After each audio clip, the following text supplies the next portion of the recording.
frío, mundial y algunas cuestiones económicas que son difíciles de explicar. Por eso tenemos a Raúl Sánchez, docente de la UBA, columnista habitual de acá de temas económicos en El Regreso, para tratar de entender. A mí me cuesta un montón, por más que me gusta leer economía, en esta parte me empiezo a perder. Quizás podemos escuchar lo que dijo Itaí Hackman, Silvio, antes de arrancar, porque me pareció que es muy elocuente. A ver, vamos a escucharlo. ¿Vio que en el Salón de Pasos Perdidos hay un cuadro muy grande? Está Julio Argentino Roca inaugurando una sesión, creo que de 1886. Bueno, en ese cuadro que está acá en el Salón de Pasos Perdidos, hay dos, por lo menos que yo identifique, dos bisabuelos de prominentes miembros de este gobierno. Uno, integrante de esta Cámara de Diputados. La idea de que el gobierno sería una suerte, un elenco que viene a desmontar 100, 120, 150 años de decadencia, que no tiene nada que ver con la historia de nuestro país, con las grandes crisis, es una mentira absoluta.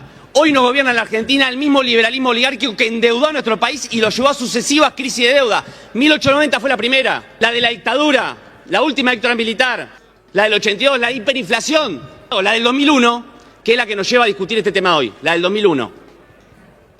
Producto de una política de sobreendeudamiento del mejor gobierno de la historia argentina, según el presidente de la Nación. Es más, reflexionemos sobre esto. ¿Cuál fue el periodo de la historia argentina donde la Argentina no tuvo crisis de deuda? No casualmente fue el periodo de la industrialización. Durante los gobiernos nacionales y populares, incluyendo el último ciclo, el de Néstor y Cristina, pero por supuesto también el de Perón, fueron la excepción a la regla en esta materia. La norma en la Argentina no fue los gobiernos nacionales y populares que defaultearon. La norma fueron los gobiernos liberales que endeudaron. Y este litigio, el que estamos tratando hoy, que yo sugeriría usar los términos correctos. Lo que se está discutiendo acá es pagarle a fondos buitres. El término holdouts es un término que suena mejor, parece más inofensivo, pero no tengan miedo de decir que lo que ustedes quieren es pagarle a los fondos buitres. Me lo escuché varias veces, porque a veces esta cuestión de la comunicación es otra batalla importante. La batalla también es cultural, y la batalla por las palabras. Porque te dicen holdouts, parece, es más, la acepción de la palabra es que el que quedó afuera, es alguien hay que pagarle porque realmente quedó afuera. Bueno, contanos, Raúl, ¿qué es un holdout? ¿Qué es un fondo buitre? ¿Y por qué estos dos fondos, ahora me vas a decir los nombres, son nombres complicados en inglés, por qué quedaron afuera del pago? Bueno, buenas tardes primero. De paso saludo a Itaí, con el cual hemos compartido el ámbito de estudio de la Universidad de Buenos Aires. El segundo programa y Jair no está. Me parece que tiene algo con vos. El segundo programa y Jair no está. Pero bueno, Raúl Sánchez está con nosotros, así que ya va a volver a charlar. Charlemos entre nosotros. Sí, obviamente. Attested Master Value, sí. Bainbridge Fund, sí. Son los dos fondos buitres, sí, que ayer se votó, mejor dicho, en la Cámara de Diputados, en votación dividida, no fue unánime obviamente, el pago de $171 millones. Estos fondos iniciaron su litigio el 2014 y el 2016, fueron los fondos que pararon a la fragata Sarmiento, estuvieron a punto de confiscar, a la fragata Libertad, perdón, claro, a punto de confiscarla ya en el 2012. Cuando estaba haciendo su gira por el mundo. ¿Cómo es la historia de estos fondos buitres? 2001 caemos en default. Default hay una cesación de pagos, que no es casual, porque el proceso que llevamos a diciembre de 2001 viene acompañado. Primero, es muy bueno el relato de Itaí en el sentido de la desindustrialización. El diciembre de 2001 llega primero de 38 meses seguidos de recesión económica. 38 meses. Todo el mundo se olvida, claro, pero la recesión económica empezó en 1998. Claro. Entonces, cuando llegamos a diciembre de 2001, el país estaba permanentemente en recesión económica, y la rueda que intentó hacer el gobierno de la Rúa, no sé si vos te acordás, una famosa tablita de machinea. Claro, por supuesto, te iba diciendo lo que iba a pasar. Supuestamente bajás impuestos a los sectores medios y con eso motivás el consumo. ¿Para qué? Para volver a tener mayor recaudación fiscal, claro, para contar con más fondos. Claro. ¿Qué pasaba?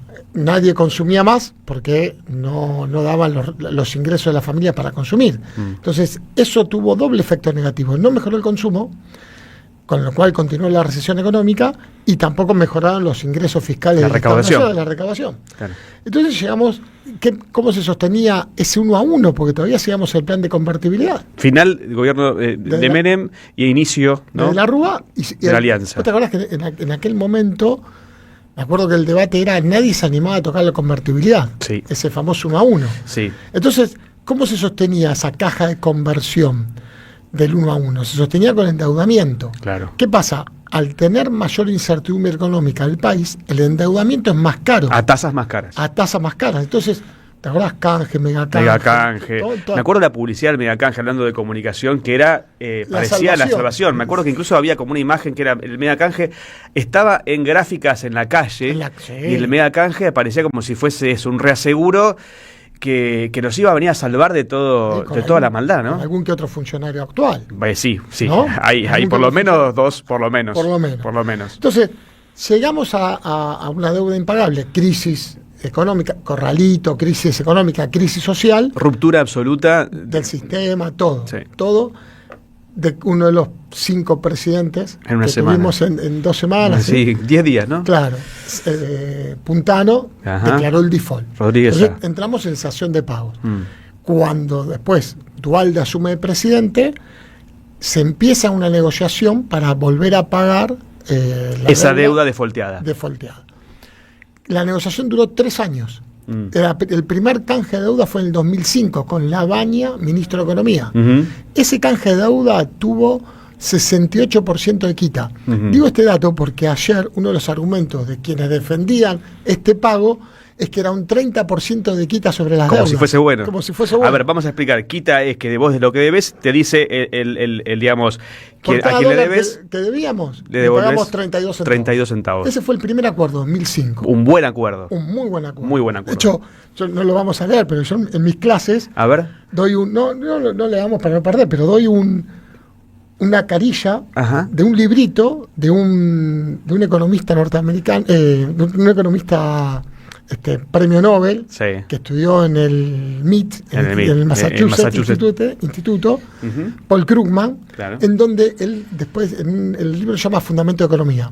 Entonces, en cada capítulo al final dice la economía en acción. Entonces, en un capítulo, cuando habla de política fiscal, toma el ejemplo de Argentina. Muestra un caso particular como un Argentina. caso de éxito. Como un caso de éxito de la negociación. Claro.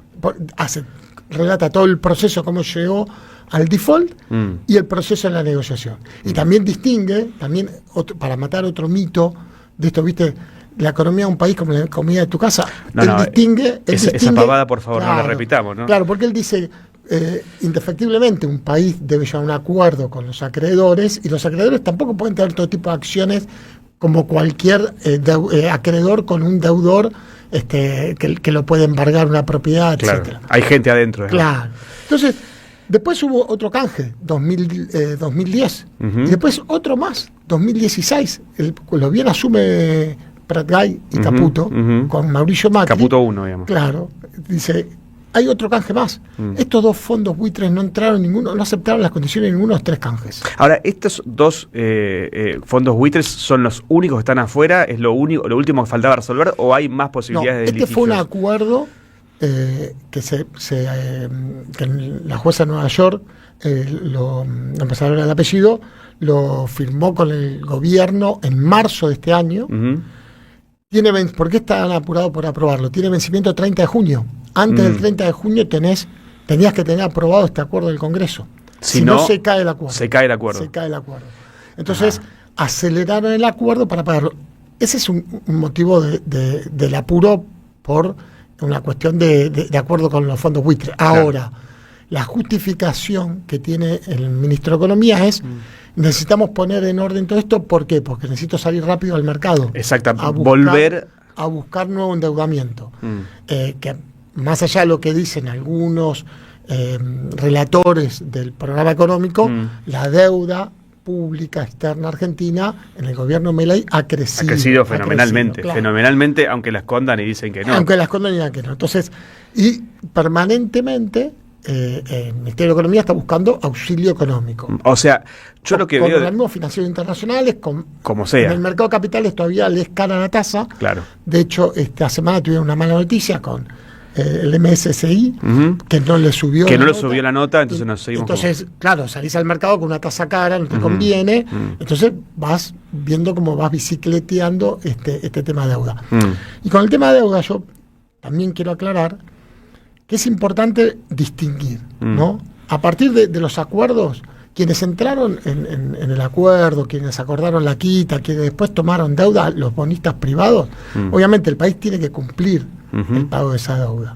Quienes vienen con los fondos buitres, ya bueno, habría que investigar un poco cómo ese fondo buitre logra adquirir esas acciones. Y adquirir esos porque además el fondo buitre, te pregunto acá, y te hago una pausa breve, o quizás me lo querés responder después para no cortar el hilo de lo que estás explicando, que es muy interesante, sobre todo para los que no entendemos tanto del asunto. El fondo buitre muchas veces compra bonos defolteados. Que compraste vos, capaz. Claro, claro. ¿Te acordás aquella famosa frase, el albañil italiano tiene un bono? Totalmente. Bueno, comprar el fondo buitre. Claro. Si yo no tengo resto para comprar nada, pero son bonos que puede acceder cualquier persona, cualquier persona al extranjero, y después el fondo buitre los compra a un precio barato. A un pool, compra una cantidad y pelea. Y ahí va la negociación. Claro. Entonces, ahora actualmente, ¿qué tenemos? Bonistas individuales, grupos, empresas, bancos que compraron bonos que emitió Argentina post acuerdo que hay que cumplir. Y la única deuda que siempre está ahí en términos de la negociación es esta famosa deuda del FMI por encima de la cuota, con una tasa cara, en condiciones que hay un reclamo que es, bueno, ¿por qué el FMI dio este crédito, este préstamo? Préstamo político. Claro, en tanto, y acordate que fue en el momento de los últimos años de Macri, sí, en términos de tratar de salvaguardar la gestión de Macri. 57.000 millones de dólares. Es una barbaridad. No llegaron todos, pero no, llegaron 40.000. 40.000. Es una parva de guita, para decirlo en criollo. La cuota que tiene Argentina es de 20.000 millones de dólares. Claro, está excedida. O sea, está más del doble. En ese caso, y perdón que corte un poco el hilo, pero porque se van voy recordando cosas que venía leyendo. Bueno, en ese caso, la discusión tiene que darse también por la forma en que se presta ese dinero. Es un préstamo político que incidió políticamente, de hecho, se lo dijo así abiertamente, fue para una reelección, además al final no fue tal. En el caso también que se repite la historia, con el gobierno de Milei, poco antes de las legislativas para incidir. El acuerdo que hace el año pasado Milei con el Tesoro norteamericano, que yo digo, nosotros tenemos dos swap, uno con China y otro con el Tesoro norteamericano. El del Tesoro norteamericano, las condiciones del swap no están claras. No están sobre la mesa, ¿no? No, y no sabemos ni por cuánto se firmó, y nos vamos enterando cuánto se usó y cuánto se pagó. Cuando se va usando. Cuando, ¿no? Claro. ¿Qué es el swap exactamente? Es un préstamo entre bancos centrales. En este caso, la Reserva Federal de Estados Unidos, el Banco Central de la República Argentina, el Banco Central de la República Popular de China, el Banco Central de la República Argentina. El de China ahora se tiene que negociar, o sea, se tiene que renovar a mitad de año. Todo indica que lo van a renovar, con lo cual es una manera de fortalecer reservas del Banco Central a un costo muy barato, pero claro, no se puede hacer con todos los bancos ni con todos los países, y tiene también un juego geopolítico. Claro, ¿no? Claro. Y además, Raúl, te pregunto acá, no es dinero que entra en Argentina y que uno diga, bueno, eso va a una ruta, va a una escuela, va... Para sostener el valor de tu moneda original, en principio, con las reservas internacionales. Claro. No es un dinero que, digamos, tiene un objetivo de promover obra pública o un programa de salud, un programa de educación o una construcción de viviendas. No es eso. Esos son más que nada fondos que se hacen con el BID, por ejemplo. Claro, con otros organismos internacionales como el BID, la Corporación Andina de Fomento. Claro, que tienen específicas para promover energías renovables.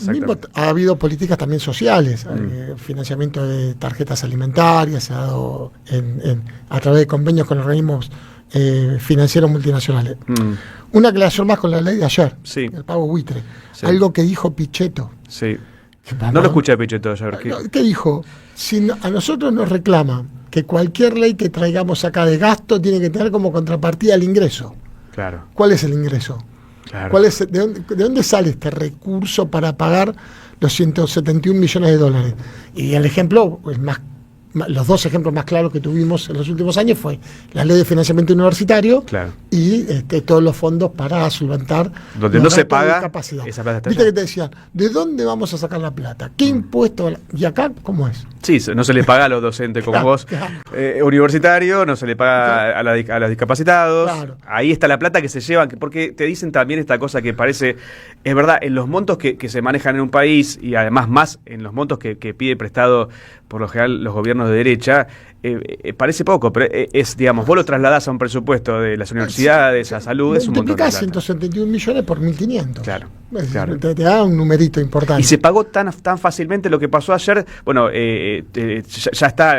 O sea, para diputados pasa a Senado. Pasa a Senado, por supuesto. Se aprueba Y una vez que se aprueba, eso se el transfiere. Ministerio de Economía hace el traspaso se de fugan fondos esos- y se Claro. baja la reserva del Banco Central por pagar eso.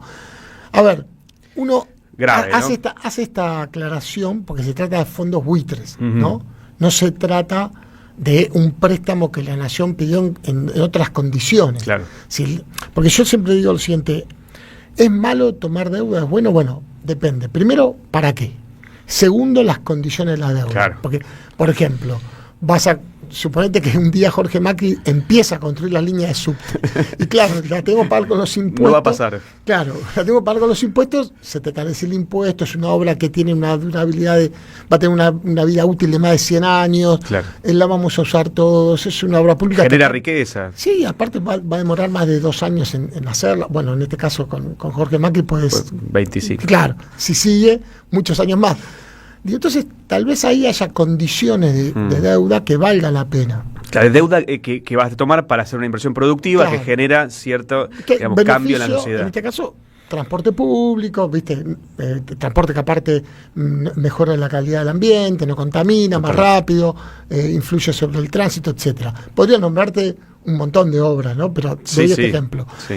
Si vos tomás deuda para sostener gasto administrativo del Estado, ahí estamos en otro problema. Sí. Porque ese es, o gastamos mucho o recaudamos poco. Sí. ¿No? Entonces, ahí está el A mí debate. me da ¿Deuda como para qué? La sensación de que es como un enfermo que le están tirando siempre una pastilla más para que sobreviva, pero bueno, en realidad no se están generando las condiciones y después cuando concluyamos con esto te paso al super rigi porque parece que todo apunta a supuestamente vengan las inversiones, pero no se condice con el contrato que están firmando ¿no? No hay inversiones.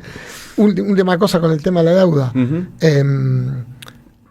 Ha habido procesos, que lo dijo Itaí, ha habido procesos de desendeudamiento, siempre se compara la deuda con el porcentaje de PBI, Claro. qué porcentaje de PBI corresponde a deuda, o con el nivel de exportaciones. En el 2015 el porcentaje la influencia de la deuda sobre el PBI era menor al 50%, hoy estamos arriba del 70 al 80%. ¿No lo decía Duhovne? Sí. Lo dijo Recuerdo, afuera. afuera decía Afuera que decía, tenemos el nivel más bajo de deuda en el tenemos mundo. desendeudamiento, acá adentro no. Acá no. Afuera lo decían. Eso te genera condiciones para salir a buscar, porque eso te da, es una fortaleza económica que te permite a vos buscar recursos a un precio más bajo, es a una tasa de interés más baja. Entonces, esa calificación que te ponen, porque es tu capacidad de repago sobre la deuda, entonces, como vos tenés capacidad de repago, el precio de la deuda es más bajo, sos un buen deudor, sos un pagador, digamos, claro. Te van a prestar más plata, a Así mejores que, condiciones. en ese punto. Y obviamente hay procesos de endeudamiento. El proceso de endeudamiento de Argentina, con condicionamientos de política económica, se dio en la última dictadura cívico-militar. Claro, por O supuesto. sea, yo voy a la historia argentina, el primer préstamo fue en 1824 a Baring Brothers. Baring Brothers, exactamente. Demoramos 100 años en pagarlo, pero no condicionaban la política económica. Claro. A partir de la última dictadura cívico-militar sí hubo condicionamiento de la política económica.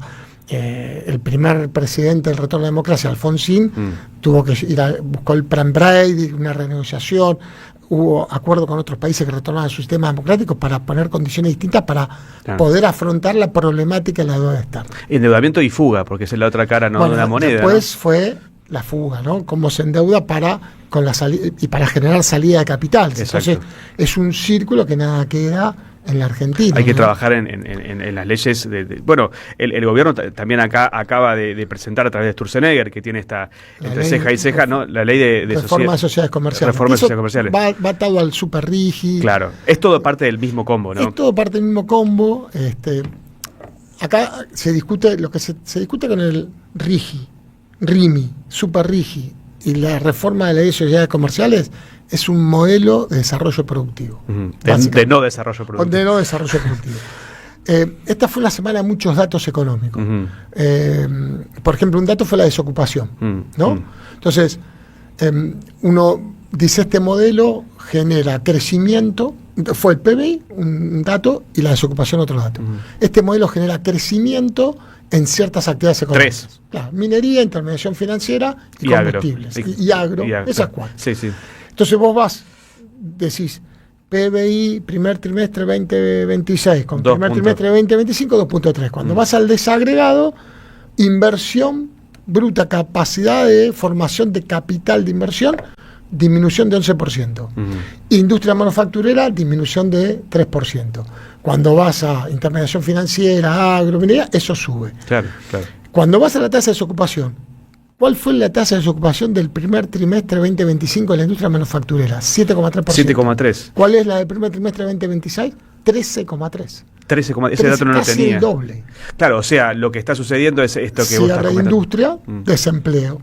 Y no todo ese desempleo, porque este es otro tema de debate, no todo ese desempleo se va a ocupar a otro empleo. No, porque Ahí, además las industrias industrias no las quiero llamar, pero las Las actividades que son las que generan este crecimiento en la actividad, en el PBI, como decís vos, no son intensivas en cuanto a generación de laburo. Las que más generan empleo son la construcción, la industria, Metalmecánica. Industria manufacturera y algo de la tecnológica, no toda la tecnológica.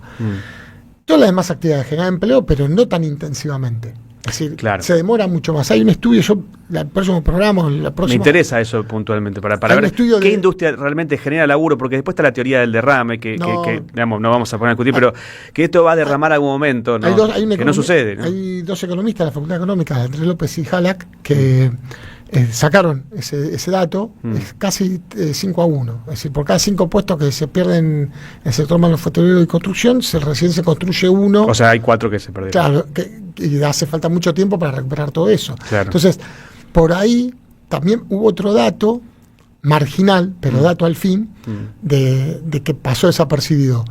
Siempre se decía, se pierde un empleo industrial, pero suben los monotributistas. Bueno, en mayo bajaron los monotributistas. También. Poquito, 6.000. Habían subido mucho con los trabajadores de plataformas, pero nunca cubrían el empleo registrado privado que se perdía. Que además es un empleo de baja calidad. Es un empleo de bajísima calidad, sin prestaciones sociales. Es otro tipo de empleo. Es una prestación de servicios claro. O de obra, depende en donde de cuadres, que tiene otras características. No hay relación laboral dependiente. Claro. Bueno, monotributistas ha bajado, claro. 6.000, poquito, pero bajó. Bueno, no pero subió. empieza a desacelerar esa curva que... Eso producto de la desaceleración económica. Claro, sí, sí. Bueno, porque además el consumo está por el piso y digamos... Bueno, ahí, mirá, me diste pie. A ver. Te interrumpo. No, ¿Viste? sí. PBI, 2,3%. Entonces, ¿qué dijo el Ministerio de Economía? Aumentó el consumo. Entonces, claro, vos decís, pará, si yo voy al INDEC y supermercados me da la baja, shoppings me da la baja, autoservicios mayoristas me da la baja, y las familias consumen menos, y bueno, y está todo el endeudamiento familiar, después hablamos 5 minutos de eso.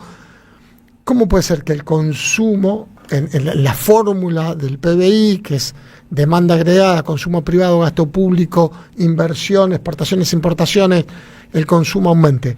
¿Por qué? Porque se computa como consumo en esa fórmula. Este es un tema que hasta algunos economistas liberales lo han aclarado. Se computa el gasto de servicios públicos. Claro, ¿Y qué te aumentó? Claro, la tarifa. Porque sube. ¿Y qué te aumentó? O sea, porque vos pagás más por las tarifas que suben, hay más consumo. Una locura.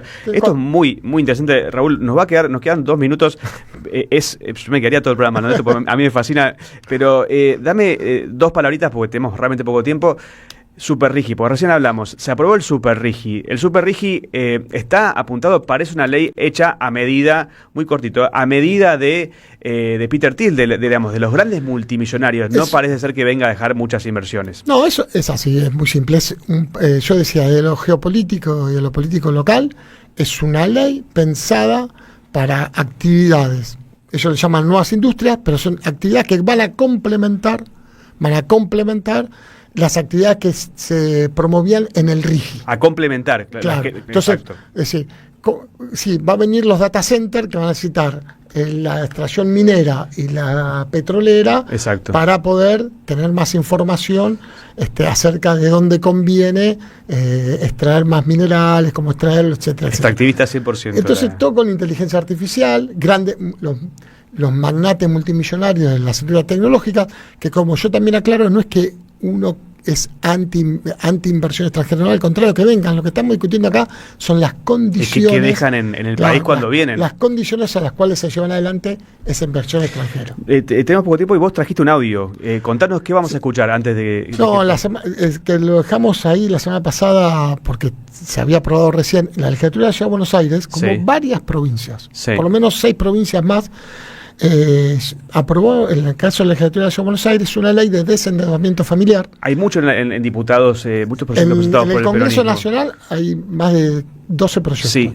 Pero, mira, yo te digo, provincia de Buenos Aires, Mendoza, Misiones, San Juan, ha habido diversos planes corrientes, diversos planes para trabajar en endeudamiento familiar. La legislatura de la Ciudad de Buenos Aires aprobó una ley la semana pasada que tiene, la verdad, algunos datos, algunas condiciones muy buenas. Por ejemplo, una tasa nominal anual que no puede pasar el 35%. 35%. Sí. Ajá. ¿Sabes cuál es? Para nueva... No, es por refinanciar para refinanciación, tu deuda, claro. Que tenga menos de, se llama nivel 2 y nivel 3, que sea de 60 días, 180 días. Claro. Hay determinadas condiciones, hasta 10 salarios mínimos, no puede pasar el 20% de tu sueldo en la cuota que tengas que pagar, hay un plazo, lo establece para que lo haga el Banco Ciudad y también invita a que se adhieran bancos privados. Esto, yo digo dos datos a diferencia del plan que hizo el Banco Nación.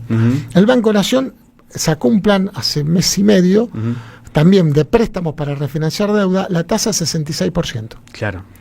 Es el doble. Con una inflación anual de 30, 31, hoy 33, ponerle que lleguemos al 30. Claro. Con lo cual estás dando una diferencia de tasa. Estás matando a la familia, pero no van a poder pagar nunca. Y otra diferencia con el Banco Nación es que el Banco Nación invita a todo ciudadano, tenga su deuda en un banco público, en el Banco Nación, o en un banco privado. En cambio, el Banco Ciudad dice, hazte convenio. Claro. A este convenio, hacete cargo vos de ese préstamo también. Claro. Porque si no estamos haciendo público deuda de un banco privado. Bueno, ya nos pasó eso, ¿no? Claro, Hablando del 76. Entonces, yo creo que es una buena ley, que fue consensuada, la aprobó varios bloques. Yo traje un audio de Claudia Neira, que es presidenta del bloque de Unión Porteña, se llama. Vamos a escucharlo. Este jueves logramos aprobar una ley de autoría de Leandro Santoro, que acompañamos con el bloque y que permite una salida para cientos de familias que están endeudadas y que la están pasando realmente muy mal. Estamos viendo que hoy el endeudamiento familiar es crítico y bueno, y esta ley ha intentado abarcar algunas de estas tantas situaciones que comprometen el bolsillo de las familias en el día a día y que la gente llega no por comprarse bienes de lujo, sino la mayoría de las veces, desgraciadamente, por comprar comida o por poder pagar las cuentas de la casa. Este proyecto prevé un beneficio fiscal tanto para el Banco Ciudad, que está obligado a adherirse a este programa, como para otros bancos privados que también se quieran adherir, y prevé determinadas condiciones, la más importante, que la tasa no pase del 35%, que es una tasa muy buena, para poder refinanciar estas deudas. Así que bueno, hemos dado un paso adelante para nuestro bloque poder aprobar una ley en beneficio de la gente, que le lleve un alivio a algunas de las tantas familias que están hoy pasándola mal. Realmente es un logro. Bueno, lo que demuestra que si se tiene un poquito de creatividad, no financiera, sino creatividad pensando en la gente, se pueden hacer cosas buenas. Vos sabés que un último dato, porque nos tenemos que ir. No yo, pero sí el programa tiene que Yo seguir. me quedo un rato más. 23%, en la encuesta de Focus Market, una consultora que conduce Damián de Pase, 23% de la gente va a usar su aguinaldo para pagar sus deudas. 23%. Yo te diría que se queda corto. No, pero se duplicó. ¿Se duplicó? Se duplicó en un año. Claro, no es para irse de vacaciones, no es para arreglar el auto, para pintar el cuarto, los chicos. Para pagar la deuda. y las deudas familiares que pues, están arriba del 90%. Mirá, hay más de 5 millones de personas en el país con problemática de deuda. La morosidad bancaria se quintuplicó en un año. Quintuplicó. Del 2% más. Porque del esa aritmética, 12%. la aceleración es tremenda en los Es últimos. tremenda y la deuda con las fintech están hoy, la morosidad con las fintech está en el 30%. Fuertísimo. Bueno, muy interesante lo que nos cuenta Raúl Sánchez.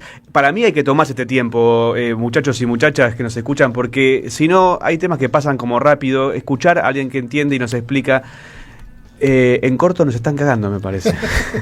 Vamos a la tanda. ¿Tu negocio necesita más clientes?